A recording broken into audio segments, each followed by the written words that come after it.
Yo, what's going on, guys? What's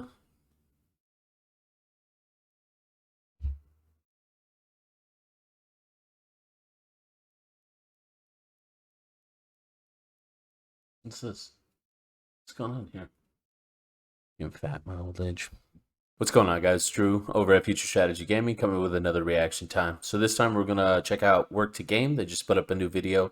Is it too late to play Final Fantasy 14? Now, I just got into this game again for the second time about 4 months ago. So I want to see what their perspective is, especially someone who's so fresh to it, and see what they have to say. Love these guys. These two have a really great chemistry on camera. They really feed off each other, much like why I like the Bellular Clips channel is because I think Bellular and his co-host Matt really gel together. So let's take a look and see what they have to say and react in real time.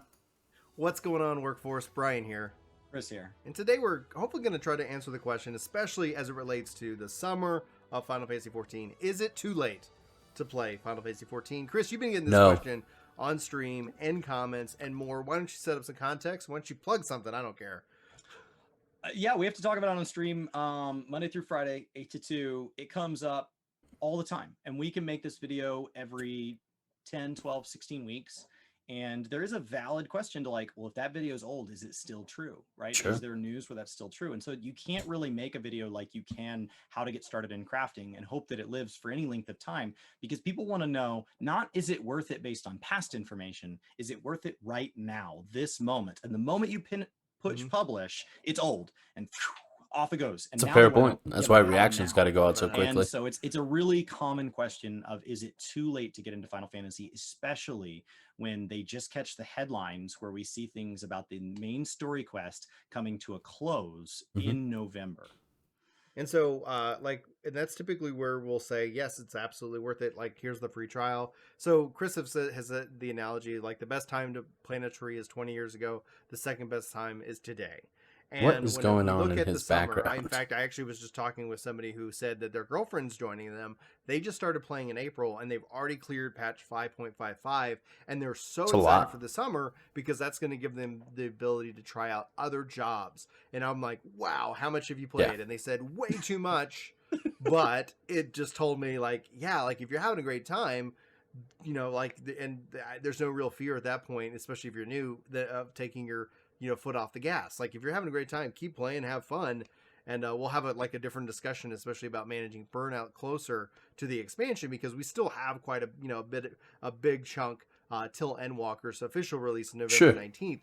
But is it worth it to start today? And I think from that clear example alone, it's very possible to get caught up and be easily ready for Endwalker. If you're watching this and and it's November the 18th and you're thinking about whether you want to start, like, absolutely, but note that tomorrow you're not going to be in Endwalker. Like, that's just not going to be feasible. And if you do that kind of thing and you pull that kind of thing off, let me know who you are so I can follow you on Twitter, because I literally would have to just be very speedrunners. Can't use a jump though. I don't even think speed levelers can go that fast. Yeah, no way. They've played the game a million times. They know the quests in order. They're skipping the story. It's still more than it was like 40 hours through ARR through to get into Heavensward. It's a long grind. Big time. It's a lot of gameplay, and which is great if you're trying to get through it rather than enjoy it, because you have a goal of getting caught up, which is valid. It's, you know, like, that's what you're seeing ads for Shadowbringers and Endwalker. You're seeing streams and videos for Shadowbringers and Endwalker. Right. You talk to a friend or a colleague, it's Shadowbringers and Endwalker. Right. Yeah, definitely. You don't want to play those same devs, but 7 years prior. I want their 7 years of knowledge. I want their best stuff. Don't start me on the, hey, you're like, hey, you know, I made this really good cake. Yeah. Can I have some? You know, actually, I used to be a lot worse at making cake. Let me see if I can make one of those for you, and we can start you there. No, like, I want the good. One of the things I appreciate about Chris's commentary, not only on the Work to Game channel, but also his gaming kind of channel, he gives very honest and direct opinions. And I love that because that's who I am as a person. So I feel like me and him have a lot of similarities as far as how we deliver information. So he cracks me up because it definitely reminds me of how I would do things. Stuff. I get that. I get wanting to jump right to where we're at. But even then, waste some money. It's just a lot of time. Yeah. Shadowbringers was designed to be enjoyable with or without prior knowledge. Mhm. Obviously, a deeper appreciation is possible if you have prior knowledge. That doesn't mean better; it just means deeper. And Endwalker is the exact same thing. And they've said, hey, if you want to have the deepest, fullest, broadest experience, you need to know every single piece of lore in this whole game. So anything you don't know, go get it. Mm-hmm. But we also designed this game just to be fun. So like, no pressure. Right.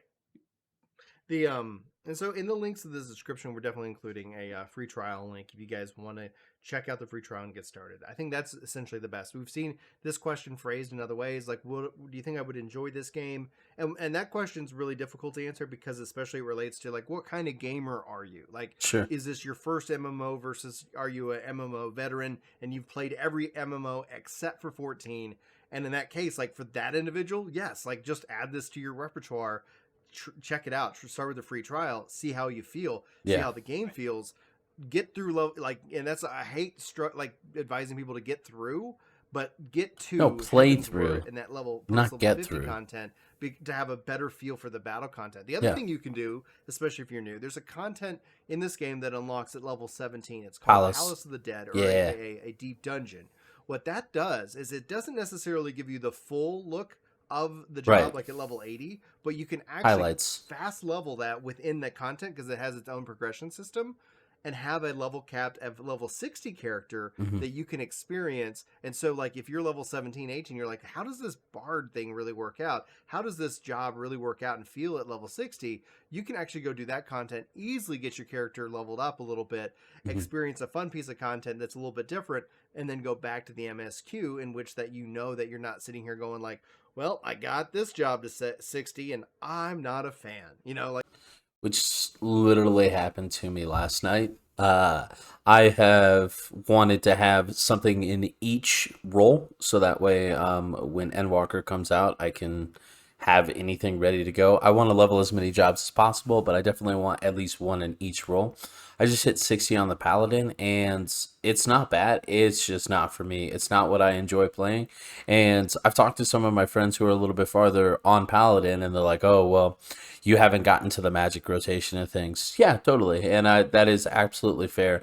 I will just say that the melee version of things isn't for me. It's just very...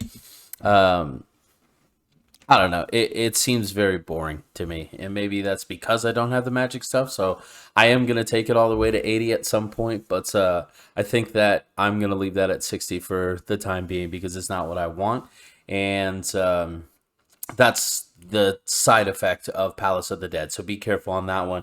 I did that initially, and I got to 60 on the Paladin and was like, okay, this is okay, this is okay.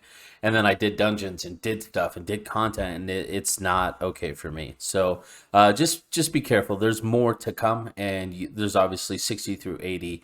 There's plenty of more skills that completely change the dynamics of a class. Black Mage isn't even recognizable after 60.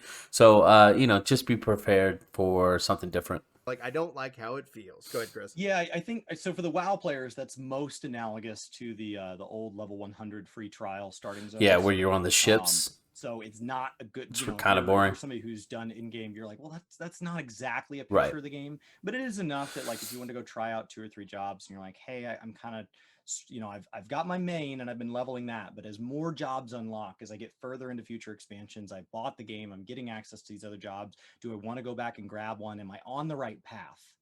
I would say stay the course with your main job no matter what. We don't know what it's going to be in 6.0, but that's just me. I just don't change my decisions. I don't even refund things if I don't like products. I'm like, well, made a mistake. As opposed to my wife will refund anything. I will say this, since this video is about, is it too late?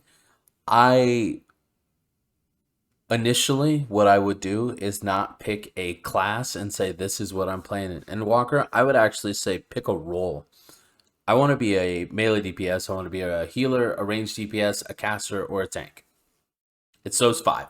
So that being said, pick a role because each of them have multiple different things you can do. And that way you're not pigeonholed into, oh, well, I said I wanted to be a black mage, but that's all I have and now I don't like it. Pick the role, level within that role and make sure that that's something you want to do and get those jobs to where they need to be, and then go from there. I would not say, hey, this is my shit's going to change. We have absolutely no idea what's coming in Endwalker until we see the jobs action trailer later on this summer. So, I would definitely level things within your role instead of leveling a specific job and just saying, this is all I'm going to do. It's like, I don't know about this. I've had it for 200 days and I just don't like it. Like she's the queen of that. I am like, nope, I bought it and it broke coming out of the package. What am I going to do? And so like, I'll stick with my job. But Palace of the Dead is that kind of level 100 free trial, especially when you're looking at like what to get as a second job, a third job. Mm-hmm. It's a great way to get a feel for that. It is not an accurate representation of the full content as a whole. It is not meant to be. It is a side piece of content that is meant to help you kind of fast track through some leveling within a unique space. Exactly. Exactly. As for kind of what kind of people would like this game, I would say this game is most similar to other MMORPGs. The most similar feature list as far as what is filled out is World of Warcraft. But even then, you have to take every single feature on that list. You have to reorganize what order they went in and to what level of effort they put into executing each one. And so it turned out very, very different. But they started with the same ingredients. They just got there differently. And so it is going to feel a lot different. So on one hand, people who've loved previous Final Fantasy games, this is a good fit. Mm-hmm. On the other hand, there are people who loved World of Warcraft. This is a good fit. But for both those people, agreed. Like, hey, just know it's not exactly where you came from. Right. And so depending on they why each have their own where specifics. you're leaving, it still might have something abrasive about it. It still might have a bit of a learning curve. You're not just going to come in and be like, oh, I'm a Final Fantasy expert, never played an MMO, I'm going to crush this. You're going to have a little bit to learn about group content. And that's actually one of the strengths that the game has. It's got years and years of content. Now, the challenge is that we've seen a couple battle system revisions. So finding something that was published in 2013, 2014 might not be your best bet in terms of like, how does this job play? How should it feel? But overall, like if you're not finding the guides and things that you need and you're really struggling, either we can hopefully help point you in the right direction, or that helps kind of gives us an idea of what is the community need that's not being made, and we can hopefully try to make those kind of guides for you guys. So just be sure that whether you're using YouTube or other tools to find the content you need, you can always ask if you need something from us so that we can hopefully help ease your transition into Final Fantasy XIV and make it more comfortable and hopefully more enjoyable. That's always kind of been our view, is just trying to like point you guys and promote games and things like that we really enjoy and that are having a good time. That's why we always recommend we start with a free trial.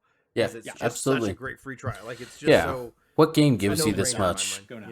Yeah, it's like you said that somebody played like 900 hours of the free trial before they purchased the game. Yeah, that's not how I do it, but way to crush it.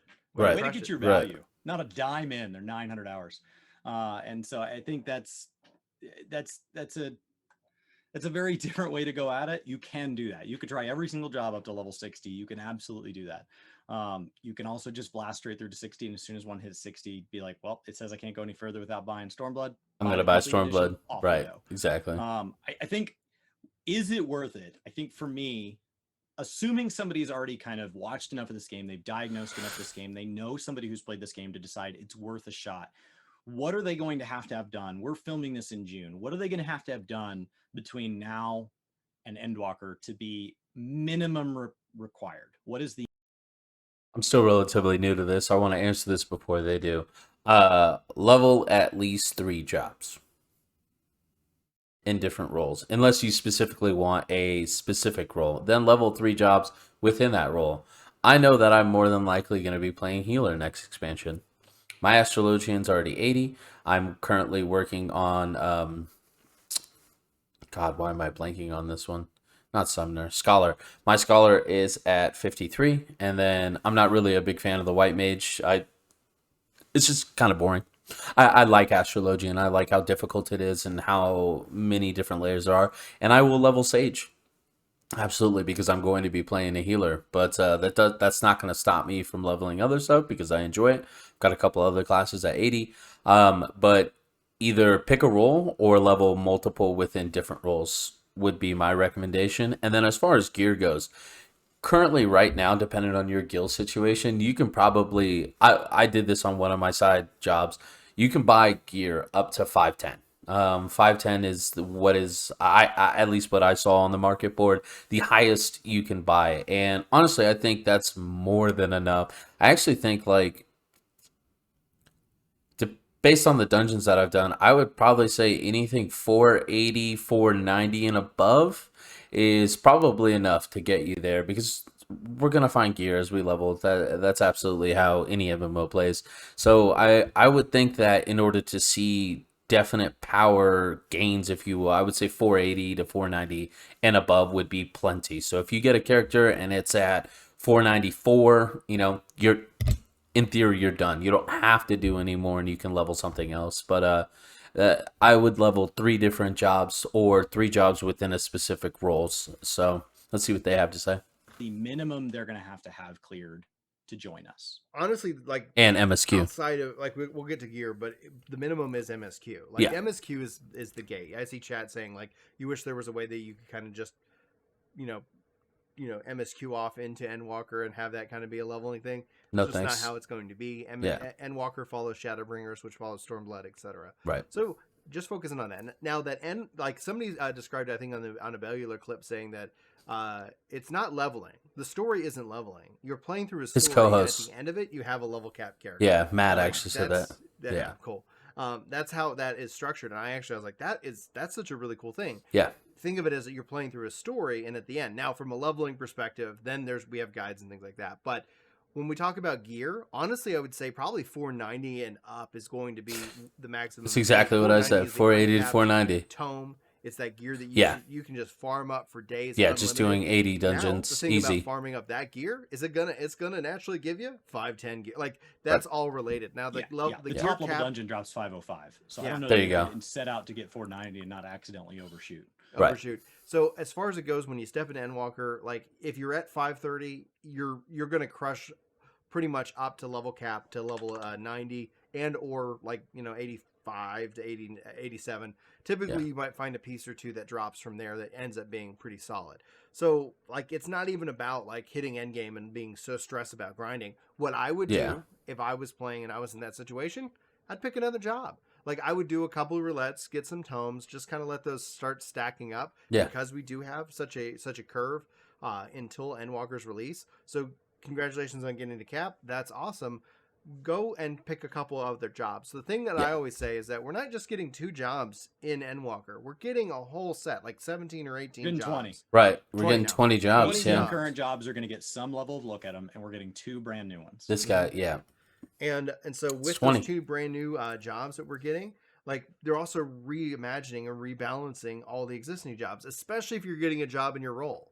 Like I would take, if you really like melee and you love Dragoon, like make sure you got Samurai or make sure you got that's Monk, exactly what I'm saying. We don't know what that's going to look like when Reaper is introduced. Yeah, things change. You might want to be excited about playing Reaper, but at the end of the day, if you're not and you're like, man, I'm really not happy with the changes to Dragoon, you want to be able to have some flexibility if you like that role, as well as we're getting a new healer. So from a healing perspective, Chris is leveling up their healers.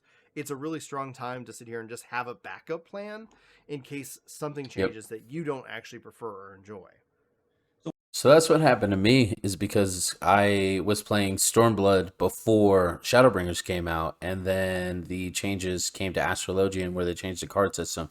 And I gotta be honest, I don't love the new system. I really, to be fair, I really enjoyed the old system. I think the old version of the cards was really, really cool and very easy for me to manage. It was something I understood. That's not to say that I don't enjoy playing the class anymore. It's just not as good as as good as it was prior. But they make great points, and I'm glad that that Chris brings this up because he has such extensive knowledge on both WoW and Guild Wars too. It's like come in here and just level and check out multiple different things. So once you get to max level, if you have level 500 or higher, you're fine. You can go as high as you want. So max best in slots, you're getting 530s and a 535 weapon right now. But you can go as high as is fun. But anything above 500, you're fine. Now, the second thing you need to do as you level is underneath your main story quest in the top left corner of your UI, unless you've moved it around, is a little sub quest that pops up every couple of levels. That's your job quest. You need to do those as you go, especially for level 30, 50, 60, 70. Yeah. Because 70 finishes them up. 60, 50, those are end of expansions. So those Right. are really You important want abilities. those. And at 30, you're actually going to swap your class for a job that is unbelievably important. Do it Yeah. the moment it's available. Yeah. If you were doing your main story quest and your job quest, you're honestly fine. That and getting level 500 is the minimum to get you into the expansion. You're all set. You've got one job. You're going to be fine. There's plenty of jobs that start out at higher level. The quests will feed you up into like the 520, 530 range almost immediately right out of the gate. You're going to have a great time. Plenty. If you want to go beyond that, Brian started to talk about leveling other jobs, trying crafting, trying gathering, but you can also go do any quest out in the world that has a blue cross mark on it. If it has a blue mark on it, right? If it's a little blue cross, that means it unlocks something. That could be something as small as a goofy dance or a emote. That could be something as important as another dungeon or a hard mode or anything like that.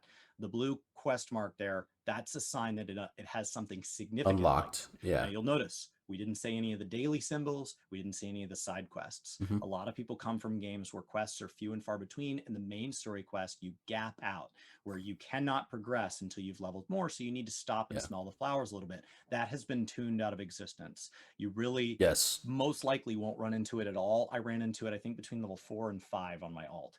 And so you don't really run into it. Should you for some reason gap out, doing your daily leveling roulette quest is probably your single best bet to pick up 1 free level, 2 free levels. You should be back on the pace. Do your main story, do your class quest, get caught up, get yourself into I-500 gear, and then it's up to you what you do within your remaining time between now and November 19th. Yeah. Now, once the expansion does drop, there will be some gaps. So whenever you're current as a part of an expansion, you're not getting that armory bonus. You're not, like, there's a couple of bonuses that you don't end up getting, especially like your server's not going to have, like, there's not a road to 90 buff. There'll be a road to 80 buff most likely. But when you start talking about that last, or, whenever the new game comes out, that 10 levels, like, you will run into that experience of that gap. So just like Chris said, that's a good time to also be making sure you're taking advantage of that leveling roulette, etc., during your playthrough of the MSQ, so you don't end up hitting a story quest that's half a level of experience away from getting where you want to be. And that happens from time to time. But if you do your little roulettes and as a part of your MSQ stuff, you're going to be set. You'll be just fine. You won't hit it. You'll never see it. But it is because I think it's better tuned than it was back in ARR. But yeah, that's just something just to note if you're going in when you're going into Endwalker. Now, this will tell you the story of the main story. This will tell you the story of your job, because you'll be doing your job quests, which end at 70 and give way to role quests. But there are a lot of other side stories. There are side stories around raid series that you're not required to do that I encourage you to go try. There's other job quests for other jobs as you do those. And then Brian mentioned leveling other jobs. If you want to level up other jobs, if you're on a preferred server, you have a road to 70 buff. If you pre-ordered Endwalker, you have an earring that's plus 30% to level 80. It's huge. If you did your Hall of the Novice at level 15, that's up plus to 30% until level 30. And that's the content that you're synced to, not the level you are. So if you're level 31 and you hop into a 28 dungeon, that ring goes back to being effective. If you've consumed food, you can consume up to an hour buff. But 3%. It's 30 minutes per food. That's an extra 3%. You do have a rested experience, which games have as a catch-up mechanic. So your bar will turn blue for logging out anywhere with a moon. You'll gain that nice and fast. Am I missing any other forms of experience as far as kind of the big ways to make sure you're getting as much as possible? I think if you're taking advantage of all of those, if you're on a preferred server with the earring, the ring, and a food buff, and if a free company buff has effect for the job you're leveling, I believe I've been told by people that in the time it takes you to get to the top of MSQ, that they have leveled 4 jobs. So for the super ambitious, you can do that. You don't have to do that. Don't burn yourself out feeling like you've got to be super optimal. True. Enjoy your journey. Just pointing out like different buffs, like free company buff. I thought we were talking about content buffs, but yeah, like challenge log, free company buff. In fact, actually, on Ginger Prime, I have the like the complete leveling guide going through every possible way of getting experience. I'll make a video on my things I wish someone would have told me. Don't get me wrong, other people have covered this stuff, but it's stuff that people will want to see. Experience in this game, so you can kind of pick and choose what you want to do. The reason I prioritize that level of horizontal content, that's why over like a relic, like I always focusing on leveling, because leveling I carry with me and I don't have to like go grind out like levels 10 through 70 or 80 again, whereas a relic becomes a piece of glamour, and I'm like, all right, like whether it was worth it or not, that was one option. So that's where I end up usually kind of making sure I divert my time and attention into it and going from there. So Yeah, those are my thoughts. I could get into speculation, and I'll just to tease it here at the end of the video. Maybe we'll make a video on it. But chat was saying like, is 7.0 Final Fantasy 17? And I would honestly say, like, based off of everything I've seen, everything Yoshi P said, I would not be surprised if they do something like that. Whether they change the number at the time. His example is Final Fantasy 20. Yeah, but his example, if I was going to the moon, was 7.0.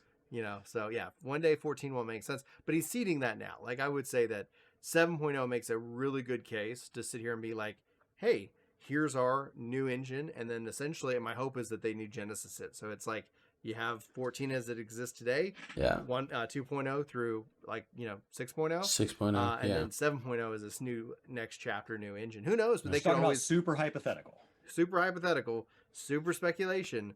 But like, that's the nice thing about Endwalker bringing an end to the story, is that it gives them a lot more flexibility to do something like that. Whether, again, it could also then be just going through the entire engine and just like, who knows? We'll have to wait and see. What we do know in the interview on that subject, what we do know in interviews is that Yoshi P has said instead what he considers is the finale of the story to invite us into a new story. A new story, right. One is that this is not the end of the game. This is not the end of his involvement in the game. This is his life's work, and he does not intend to put it down. Right. The CEO was there when he said that, and so they just very important. That is the plan. I believe that was said at the showcase. And in a later interview, he said that actually the reason he wanted to create a finale is that it becomes overwhelming for a new player to come in late and feel like they have to catch up with this thing way off in the distance that's still moving, that you're chasing the finale to a TV show that's not done putting out new seasons. So he wants to create a hard end to this because it's not only an appropriate time within the narrative, but also just from a content consumption standpoint, that's an invitation to say, hey, we're going into Game of Thrones last season. Let's assume we haven't seen it yet. And we're all really excited. That's a great time to go binge that show. That's why he laughed. Catch up. I never even saw it. And he wanted to tell us now because Endwalker is going to be 10 years of story paying off. And for brand new players, you have the ability to catch up and join people who've been on a 10-year journey. Join the community, have a blast. There are a number of people in here that I see regularly, not only in our stream, but in others. There's some content creators here in the chat. There is a huge number of people that want to welcome you in as a new player. Yeah. Even if you're a content creator, community is really good. Come over and stream that journey. We love our sprouts. We love our new players. It is not. Don't stream the MSQ. Let me repeat that. Please do not stream the MSQ. Too late to join. Makes for Even bad if Endwalker content. Was going live the day you see this, you can still join us. It's just that when content arrives and is brand new, there's something special about being there on day one. So we're trying to encourage people while there's still time to be there for day one of Endwalker, which is a huge amount of content. But remember, 6.1 is going to be a big moment. 6.2 is going to be a big moment. There's a lot of big moments still to be shared. I think it's also like from 6.1 and beyond, just to kind of talk about that before we wrap up the video, is that it's unknown territory. It's unknown territory. I see Mighty talking about like, wait, 6.0 is the end? Yeah. Like 6.0 ends. Yeah. It's done. 6.1, we don't know what is. We have no idea. But it's happening. The game's not shutting down. Yeah, game's not shutting down. The narrative arcs are coming to a close after all of A Realm Reborn, Heavensward, Stormblooded, Shadowbringers. We are wrapping up the story, whatever that means. That could turn out to be the world's biggest, like, and the story's continuing. Like, it could be nothing. Totally. That could also be as large as you want to speculate. Like, we have no idea. You are a brand new player is just as caught up as we are. Our speculation has more of the vocab words than yours, but we don't know any more than you. It's just guessing. And so it's a really exciting time to come join us. And it is absolutely not too late. Right. So if you are still here with us, guys, be sure to start and play, and hopefully you have a good time. If there's anything we can do to help make that transition and that experience better, feel free to ask. But that's going to wrap up this video, guys. For Work to Game, my name's Brian. My name's Chris. Thanks for watching. Hopefully you have a fantastic day. Hopefully we'll see you next time. But until then, take care. Very cool. Love these guys. These guys do a really good show. They, because that's what it is. It's a show. And, you know, they produce content that I enjoy. And so I appreciate them for that in that regard. So just to tack on just a couple of small quick thoughts, because this video is already pretty long. I feel like now is a fantastic time for you to get into it. I am only playing very casually, maybe 1 to 3 hours of actual gameplay outside of me trying to make some content video for everybody, content videos, excuse me. And I have found that that is a very good pace, and I am almost done with 5.2. That'll be pretty fun. And that to me, with how little I'm playing, is giving me plenty of time. So for the people who are feeling like, oh man, there's just so much to do, there's a ton of time left. It's you don't need to stress out. We have 6 months until this drops. If you are interested in the game at all, playing through the free expansion, excuse me, the free trial is a great way to go ahead and experience this, because the reality is there's no financial cost to you. The only thing you lose is time. And I would say by not picking it up sooner than later, that's important time. Not because you can't catch up, but because you can do more with more time. And I'm very happy that I started when I did a couple of months ago, like got back into the game, because it's given me time to slowly get into this instead of like, oh my God, I have to hit end game. Biggest philosophy difference, in my opinion, that I've noticed from World of Warcraft to Final Fantasy is, most of the players that I've run into in Final and communicated with aren't rushing to get to endgame. They're okay with just playing the game. Not even okay. They're excited to just play the game because there's more to do than raids, PvP, and dungeons. There's a ton of stuff to do. I spent 4 hours yesterday while editing content, trying to get housing. I'll make a video about things I wish someone would have told me about housing at some point, because it's awful. I bought an apartment yesterday.